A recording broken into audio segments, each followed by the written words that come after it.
Hello दोस्तों, कैसे हैं आप। मैं हूं जी आपका अपना राजीव दत्त और फिर एक नया वीडियो लेकर हाजिर हुआ हूं।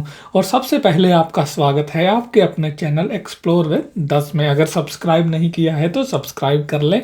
तो जैसे कि आप जानते ही हैं कि सर्दी की छुट्टियां आ रही हैं और हम सब के मन में एक चाव रहता है कि कहीं जाएं और बर्फ़ देखें, स्नो को देखें। तो बहुत सी ऐसी प्लेसेस हैं इंडिया में जहाँ पर स्नो पड़ती है। उसमें से कुछ फेमस प्लेसेस जो हैं हिमाचल प्रदेश में हैं, जैसे कि शिमला और मनाली। ये दोनों ही प्लेसेस अपनी बर्फबारी के लिए बहुत ही प्रसिद्ध हैं और यहाँ की सुंदरता दूर दूर से टूरिस्ट को अपनी तरफ खींचती है। तो दोस्तों, आज हम बात करने वाले हैं मनाली की, क्योंकि रिसेंटली ही मैंने मनाली का ट्रिप किया है और मैं आज आपको पूरी इन्फॉर्मेशन देने वाला हूँ मनाली के बारे में कि कैसे हम वहाँ पहुँच सकते हैं, क्या बजट चाहिए, क्या क्या अकोमोडेशन अवेलेबल है और आपको कौन सी सिलेक्ट करनी चाहिए, और फूड ऑप्शंस और कितना फूड पर आप खर्च कर सकते हो। और मैं साथ में ये भी बताऊंगा कि मैंने कितना खर्च किया था जब मैंने मनाली ट्रिप किया था। तो आज का जो वीडियो है बहुत ही इंफॉर्मेटिव होने वाला है। Please stick to the till and.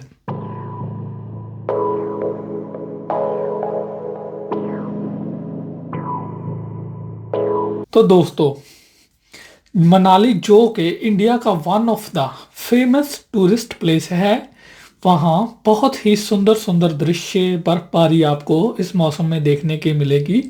लेकिन अगर आप जा रहे हैं तो उससे पहले कुछ चीज़ें अपने ध्यान में रखें कि हमेशा गर्म कपड़े कैरी कीजिए।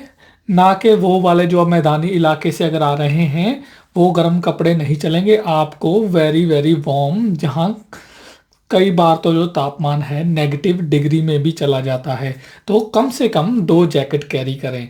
और अपने साथ एक फर्स्ट एड किट भी लेके जाएं, क्योंकि वहाँ पर जब आप एक्टिविटीज़ करेंगे, क्योंकि मनाली जो है ना अपनी एक्टिविटीज़ के लिए बहुत प्रसिद्ध है। हम वीडियो के आगे चल के बात करेंगे कि कितना कॉस्ट आएगा और कौन कौन सी एक्टिविटीज़ आप कर सकते हैं।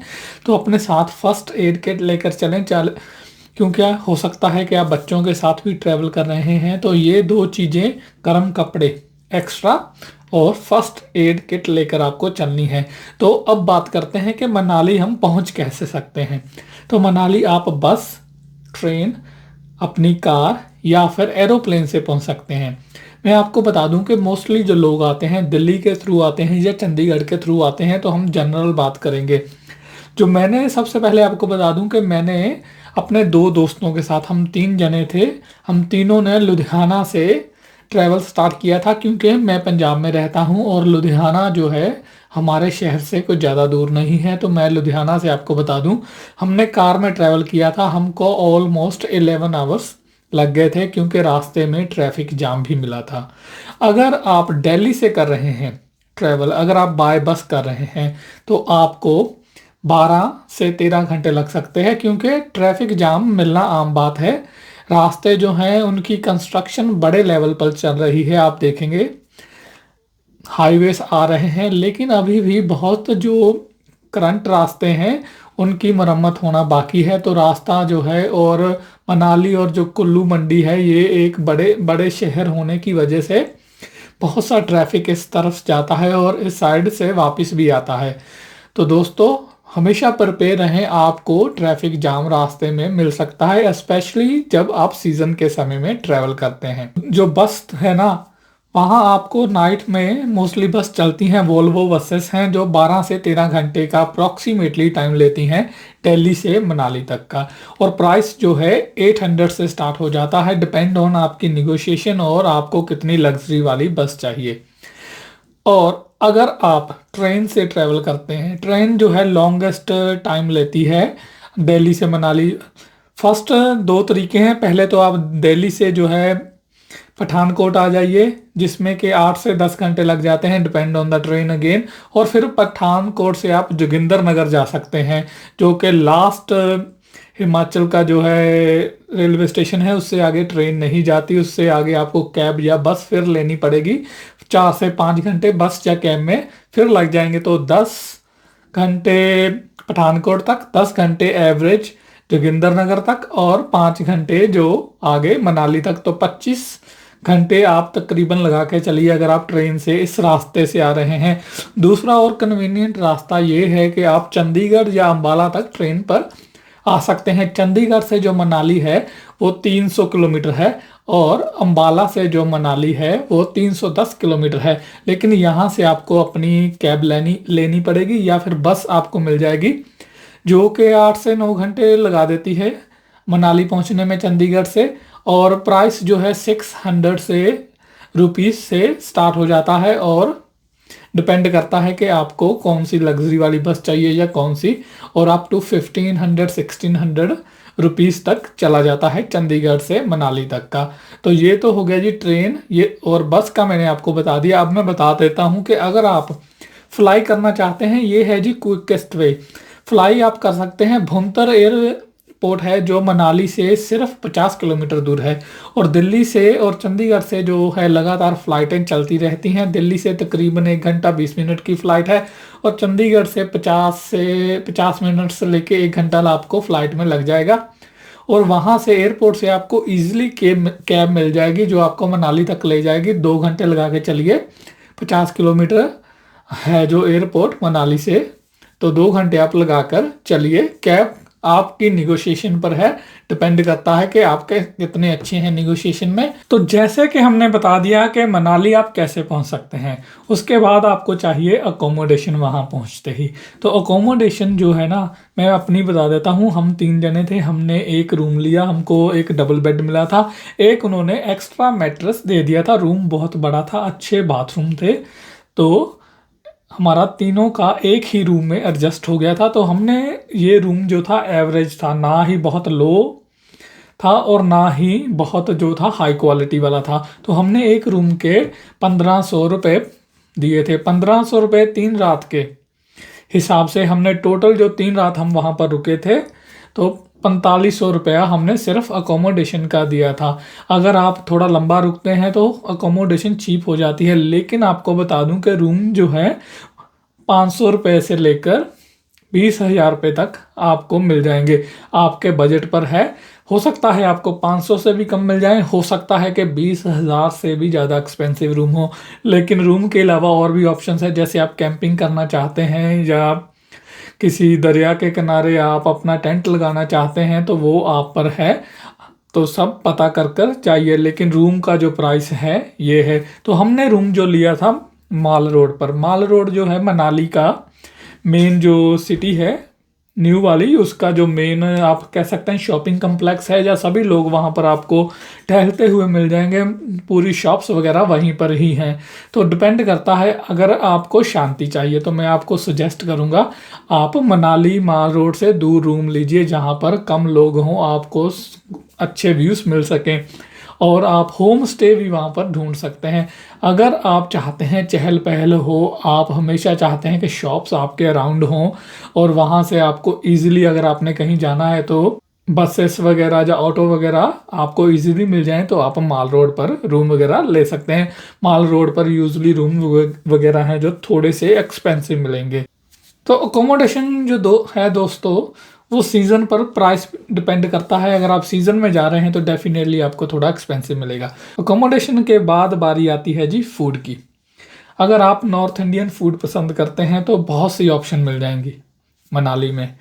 अगर आप साउथ इंडियन हैं या कॉन्टिनेंटल हैं, कुछ ऑप्शंस ये भी आपको मिल जाएंगे। इंडो चाइनीज़ फूड की ऑप्शन भी मिल जाएंगी क्योंकि माल रोड पर बहुत सी दुकानें हैं। और ओल्ड मनाली में भी आप जा सकते हैं, वहाँ पर आपको अच्छे अच्छे कैफ़ेस मिल जाएंगे जहाँ आप एंजॉय कर सकते हैं फूड। ब्यास दरिया के किनारे बहुत से अच्छे अच्छे कैफ़े आपको वहाँ पर मिल जाएंगे। तो फूड अगर प्राइस की बात करें तो 50 रुपीज़ पर मील की बात कर रहा हूँ, पर पर्सन 50 मील से शुरू होकर 500 रुपीज़ तक जा सकता है। तो आपके बजट पर फिर डिपेंड करता है।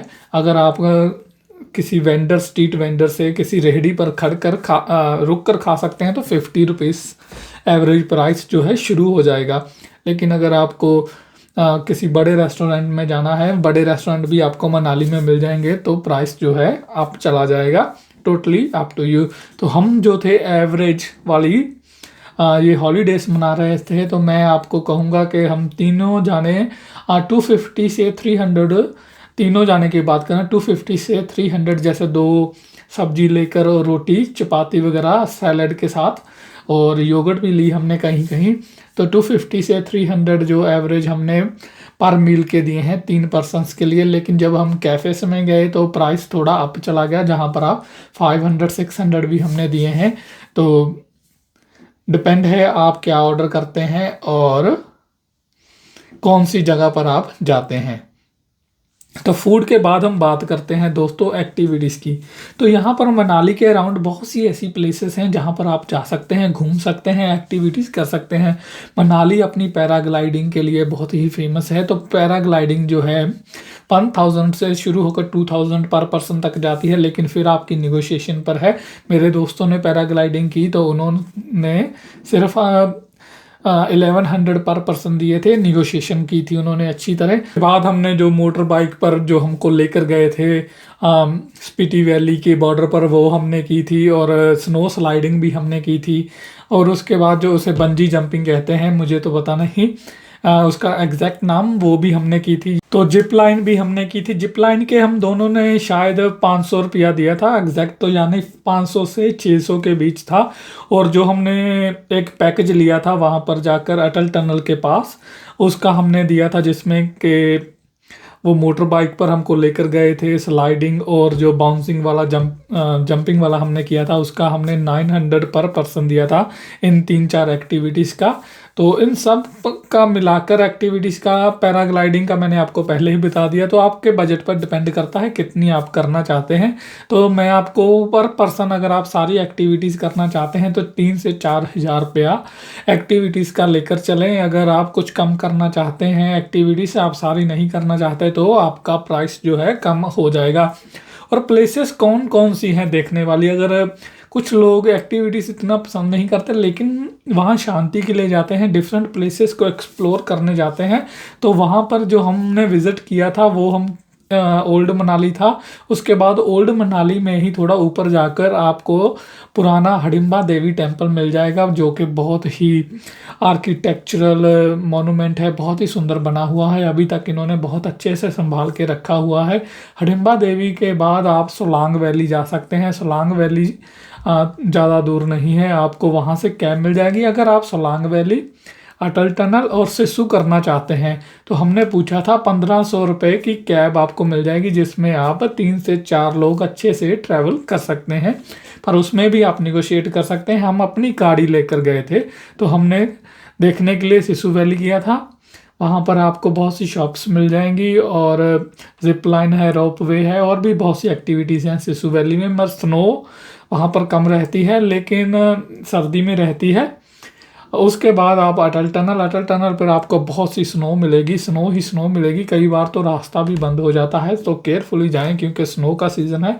अटल टनल के बाद आपको सिसु वैली बाहर निकल कर मिलेगी, और थोड़ा आगे चलकर, जो ज़्यादा दूर नहीं है अटल टनल से, तो सिसु वैली में भी आपको स्नो मिलेगी, बहुत सी एक्टिविटीज़ मिलेंगी। अटल टनल के बाहर ही हमने जो एक्टिविटीज़ की थी, वहाँ पर काफ़ी स्नो रहती है, पूरा साल स्नो रहती है। अगर तो सिसु वैली अगर आप नहीं जाना चाहते तो अटल टनल के बाहर ही सारी एक्टिविटीज़ जो हमने बताई हैं आपको मिल जाएंगी। तो ये तो हो गया जी एक्टिविटीज़ और प्लेसेस कौन कौन सी विज़िट करने वाली हैं। तो दोस्तों हमने इसमें बात की पहुंचना कैसे है, अकोमोडेशन की, फूड की, एक्टिविटीज़ की, और places to visit in Manali. लेकिन आप गूगल कीजिए और भी अच्छी अच्छी प्लेसेस आपको मनाली में विज़िट करने को मिल जाएंगी। मैं वही प्लेसेस बता रहा हूँ जहाँ पर मैंने विज़िट किया था, और आपको मैं रिकमेंड करूँगा, अगर आप ऊपर जा रहे हैं अटल टनल की तरफ, स्नो ज़्यादा है वहाँ पर, आपको जो सूट और गम बूट्स जो हैं रेंट पर मिल जाएंगे। तो उन्होंने प्राइस वगैरह बाहर लगा रखे हैं, तो आप प्राइस जो है फिक्स ही रहता है मोस्ट शॉप्स का, तो आप वो पहन कर जाएं, जिससे क्या होगा कि आप वेट होने से बच जाएंगे, क्योंकि स्नो में आप गिरेंगे भी और आप अच्छे से एक्टिविटीज़ करेंगे। तो दोस्तों अब बात करते हैं कि हमने कितना स्पेंड किया। हम 3 जने थे, लुधियाना से ट्रैवल किया और वापस लुधियाना आए। इसके लिए हमने 6,000 रुपये का गैस, तेल, पेट्रोल, जो लगा, डीजल वाली हमारी गाड़ी थी, 1600 सीसी कार थी, तो 6,000 रुपया हमारा डीजल पर लगा। आने जाने का इंक्लूडिंग जो एक्टिविटीज़ हमने जो भी की वहाँ तक हम गए, और हम मणिकर्ण भी इसी डीजल में हमने कवर किया है, इसी प्राइस में। तो वो आप अगर आप मणिकर्ण जाना चाहते हैं तो ये एक आपके पास और अपॉर्चुनिटी है, ये रास्ते में ही आपको वापसी में मिल जाएगा अगर आपके पास अपनी गाड़ी है, नहीं तो आपको फिर से बुक करना पड़ेगा। तो काफ़ी सुंदर रास्ता है, बहुत ही सीनिक रास्ता है मणिकर्ण का भी। उसके बाद जी फूड अगर मैं बात करूं, रफली एवरेज 3,000 रुपया हमारा लग गया। वहाँ 3 दिन और 1 दिन जाने का और 1 दिन आने का, सभी फूड इंक्लूडेड, 3 जनों का सभी कुछ ऐड करके 3,000 रुपया हमारा फूड का बिल बन गया। तो फिर आता है अकोमोडेशन के, जैसे कि मैंने बताया कि 1,500 रुपये पर नाइट एवरेज रूम के हमने दिए हैं, तो 4,500 रुपया, 4,500 रुपीज़ इसके बन गए। तो एक्टिविटीज़ की बात करें तो हमारा जो टोटल लगा तीनों का, कुछ मैंने और मेरे फ्रेंड ने की, कुछ उन दोनों ने की, मैंने अवॉइड कर दी, तो एक्टिविटीज़ का जो लगा 4,200 रुपीज़ हमारा एक्टिविटीज़ का लगा। और उसके बाद आप मिसलिनियस कुछ रख सकते हैं, जैसे कि हमने कुछ और अपनी पर्सनल एक्टिविटीज़ की या कुछ पर्सनल खाया, तो उसका आप 800 रुपीज़ लेकर चल सकते हैं मिसलिनियस में। तो टोटल कॉस्ट जो हम तीनों का आया, इंक्लूडिंग अकोमोडेशन, इंक्लूडिंग पेट्रोल, गाड़ी हमारी अपनी थी, तो इसका मैं आपको बता दूं टोटल जो है 18,500, 18,500, तो 18,500 रुपीज़ जो हमारा टोटल कॉस्ट आया 3 दिन मनाली में रहने का। तो दोस्तों ये तो थी हमारी मनाली की इंफॉर्मेशन वाली वीडियो। अगर आपको ये वीडियो अच्छी लगी हो तो प्लीज़ लाइक और सब्सक्राइब किए बिना मत जाना, और बेल का आइकन बटन भी दबा देना। मैं आपको जल्द ही मिलूंगा एक नए वीडियो में। तब तक के लिए अपना ख्याल रखिए, अपनी फैमिली का ख्याल रखिए। Till then good.